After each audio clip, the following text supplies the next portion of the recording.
President Trump's proposed budget calls for big cuts in a wide array of domestic programs, among them, agencies that fund the arts, humanities, and public media. Funding for the Corporation for Public Broadcasting would be cut to zero under the proposal, and the National Endowment for the Arts and the National Endowment for the Humanities would be eliminated entirely, the first time any president has proposed such a measure.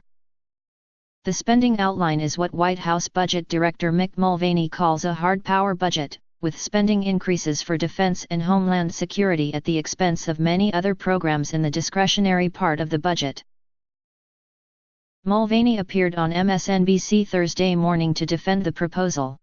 Can we really continue to ask a coal miner in West Virginia or a single mom in Detroit to pay for these programs, he asked. The answer was no. We can ask them to pay for defense and we will, but we can't ask them to continue to pay for the Corporation for Public Broadcasting. CPB received $445 million in federal funding in the last fiscal year. The NEA and NEH got about $148 million each, a tiny portion of the roughly $4 trillion federal budget. In a statement, CPB President and CEO Patricia Harrison said, "There is no viable substitute for federal funding that ensures Americans have universal access to public media's education and informational programming and services." She called public media one of America's best investments, costing approximately $1.35 per citizen per year. Most CPB funds go directly to local radio and TV stations. NPR's funding sources include the program fees those stations pay, and the network receives less than 2% of its budget directly from CPB.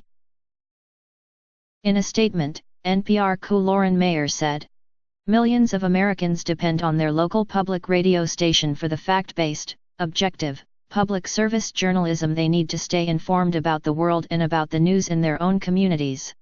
Public media serves the public interest with essential educational, news and cultural programming not found anywhere else, as well as vital information during local and regional emergencies. Federal funding is an essential ingredient to making this possible." The federal funds are especially crucial for local stations, as well as local arts groups, which often receive matching funds from other donors based on their federal allocations.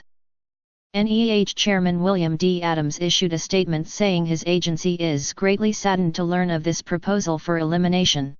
NEA Chairman Jane Chu said, "We are disappointed because we see our funding actively making a difference with individuals of all ages in thousands of communities, large, small, urban and rural, and in every congressional district in the nation." That reference to every congressional district is key for the survival prospects of all three agencies.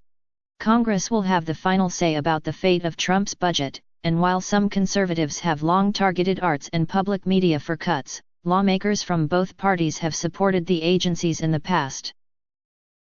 The NEH says its grants have reached into every part of the country, noting, "Residents in Whitesburg, Kentucky are preserving the photographs and films of their local Appalachian region through a Paul Shop Cultural Center.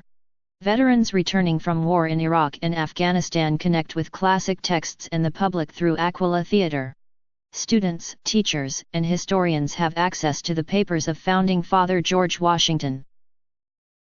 According to Americans for the Arts, NEA's annual appropriation supports a $730 billion arts and culture industry, 4.8 million jobs and a $26 billion trade surplus for the nation. If you have any question, please comment below. To get more video, please give a thumbs up. And don't forget to subscribe our channel. Thank you.